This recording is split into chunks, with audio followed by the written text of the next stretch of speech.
Hi, I'm Holly Tanner, and I'm here with Sarah Haran, and she has written for the Institute the Weightlifting and Functional Fitness Athlete course.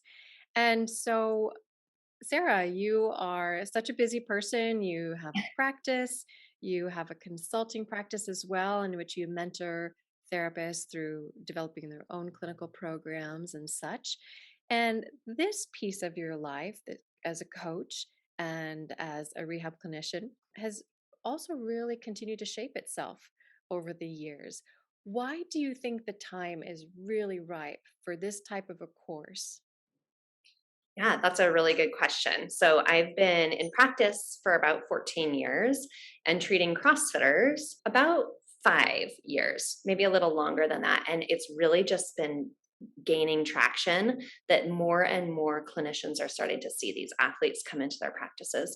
And it's also becoming very apparent to those of us who've been in this world and are athletes in that space that there's really a mismatch of what rehab professionals have to offer and what these athletes really need. And so I think just through experience as both a clinician and an athlete, it's been important for me to pass that on and sort of bring my expertise to the table as much as I can. Mhm.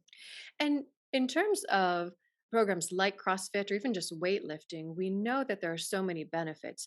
What are some of the real key conditions? Like if you were to say like three conditions that tend to show up by time and again that you Mhm. feel that a rehab clinician is just expertly poised to go in and help that person manage what's happening in the Yeah, weightlifting environments. yeah, absolutely. So definitely overhead positions are very prevalent in the sports. And so we're going to see a lot of like shoulder impingement, scapular abnormalities in movement, things like that. Sometimes there's neck pain, but a lot of it is true shoulder pain, shoulder injury. We also see a lot of hip impingement actually because there's a great deal of full depth squatting, as we call it, which is going to be hip below the knee. And so that can be problematic both in the amount of weight that we're lifting and the number of reps, the volume of those movements. And then the third big one would be low back pain, pelvic pain, pressure control issues, which is, of course, relevant to the pelvic floor population. Mhm. In terms of personalities of folks, we can look at a lot of different athletes. We might say, oh, the dancers, they Mhm. tend to show up Right. like this. The triathletes, they tend to have these concerns or respond in Correct. this way when you try and limit their training, etc. Why do you think it's so valuable that a rehab clinician can come in and maybe share some of the language or really know some of the tools and tricks and breakdowns? Like, what do you see in terms of the personalities of folks who love doing the heavy lifting and such, in terms of how that can be useful to us? Yeah, absolutely. So I think two things. One, there is this personality that I want to get to.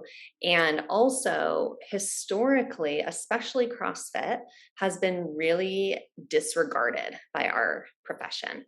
And a lot of what the athletes have heard over the years is, oh, you do CrossFit, like that's just really dangerous.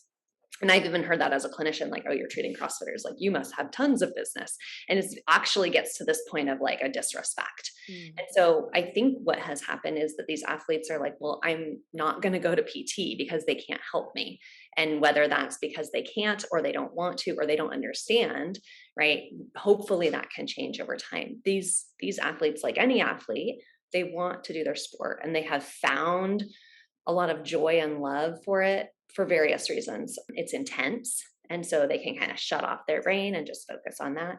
It's very, very rooted in community. And so that's really important for these folks. Like, this is where they get their socialization, it's where they get their friendships and coaching on so many levels, right? Both in athletics, but also in just like perseverance, and maybe nutrition is something that they're working on. So there's a lot, and compliance with a program, right?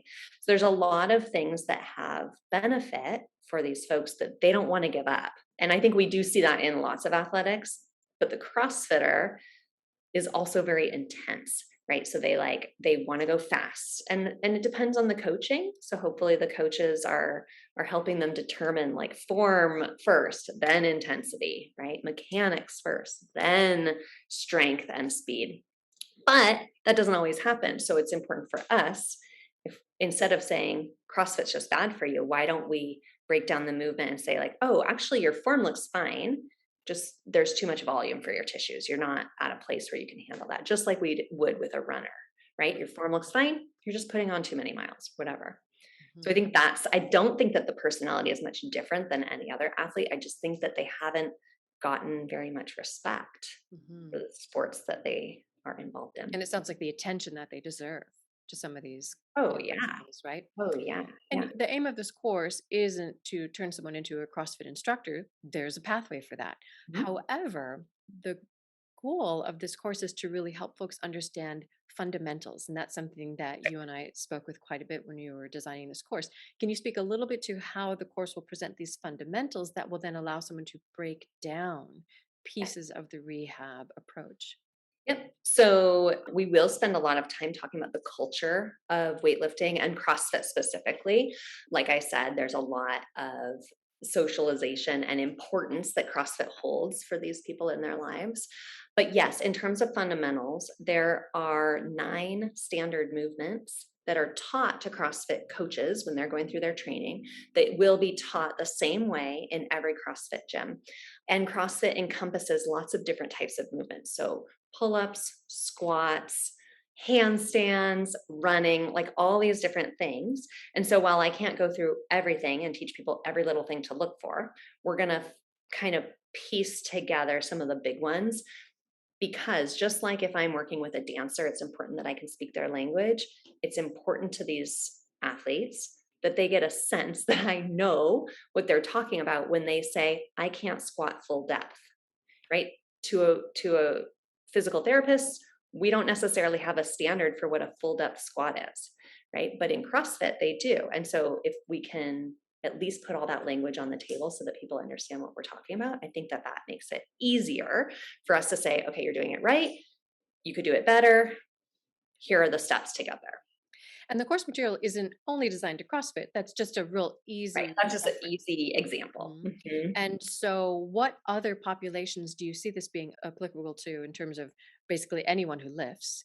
And also, some of the athletes perhaps returning from injury or from pregnancy and childbirth, those types of things. Right, right. So we keep using the phrase CrossFit because it is both a brand and it's a company, right? You have to become a certain affiliation to call yourself a CrossFit gym, but it is a style of exercise, right? And so lots of like boot camps or HIIT classes will say, oh, it's CrossFit style, meaning that it's sort of this like encompassing of all different types of exercises for speed and intensity, right? And then we've got the weightlifting athlete. Weightlifting is purely clean and jerk and snatch, right? Those are the Olympic lifts that you would see in the Olympics.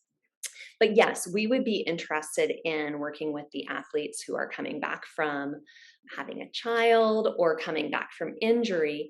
Additionally, we would be interested in using strength training as a complement to things like dancing, running, cycling, all of these other sports that don't often include strength training. You are known locally at having a lot of expertise in hips. And if you want to share a little bit about that passion, in addition to any other body conditions or approaches that you just have really developed your skills in, I'd love to hear that. Yeah, yeah. I am very passionate about treating hip impingement, labral tears, preferably before the surgical route. This is because this is something that I've personally dealt with. And I was a dancer for a long time, so I treat a lot of dancers. And now I'm a weightlifter, CrossFitter. So I treat a lot of that population too. And we see this condition show up in both of these populations, and of course, many other populations. But my personal journey was that strength training involved in the weightlifting sport and the CrossFit sport really is what got me out of pain, right? And I had to figure that out on my own because I experienced a lot of traditional physical therapy where the route of treatment was all about, oh, if it feels tight, we're going to stretch it. If it feels restricted, we're going to push it in that direction, and that really just made me worse. But when I looked at myself as I'm actually a pretty mobile, hypermobile dancer, and I'm not strong, and then I changed that, I got better. So that's really where I focus my efforts with those patients and tend toward a very exercise dominant approach with my hip impingement patients. Mhm. And it works. That's wonderful. Yeah, is there anything else you want participants to know about your course? I know there's a lot of folks really excited about Yeah. the class and just I think have been people have been waiting for this type of a class. Yeah, I think so. So it will be, because we haven't taught this before, it will be pretty general, and no one should be expected to need to be a good athlete or need to have any experience in these types of movements. I really want to break it down so that it feels really palatable, that at least you walk away with a handful of exercises that you're like, okay, when they say kipping pull up, I know what that is. Okay, when they say snatch, I know what that is, and I know a few things to look for, because we all know what it feels like when, let's say, a hockey player comes in and they're telling me all about what it's like to check somebody here, and I like don't know what they're talking about, and I feel dumb and they feel like they're not in the right place, right? And it's just best if we all have a handle on what we're talking about. And as this community of athletes continues to grow and grow and grow and involve all levels of abilities, it's really important that we are on board with that and not just telling people that they can't do it. And I know one of the things you're really going to be able to impart to folks is also how to create partnerships. Because again, we don't have to know everything about everything, but Right. how to communicate with trainers who perhaps aren't a rehab clinician, etc. That's right. Yeah, exactly. And again, that's something that I think as physical therapists, we can do with a little bit more grace than we have in the past. Coming into a CrossFit gym and announcing to the coach that you're a physical therapist and that they need to change some things is not going to go over well.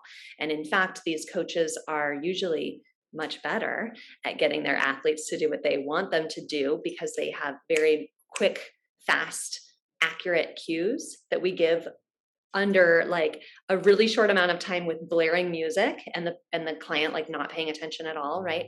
And as PTs, we have like our scroll of information of why we need to do it a certain way. And so I think we can learn a lot from these coaches while still letting them know that we're here to support them. And I think that's a much better way to be received in your community, is not to be the know-it-all rehab providers that we can tend to be sometimes, and instead become a part of that community and embrace that community and support them. Well, wonderful. We're so excited to offer your course, Yeah. Sarah. Yeah, I'm so excited. Thanks for having me. You bet.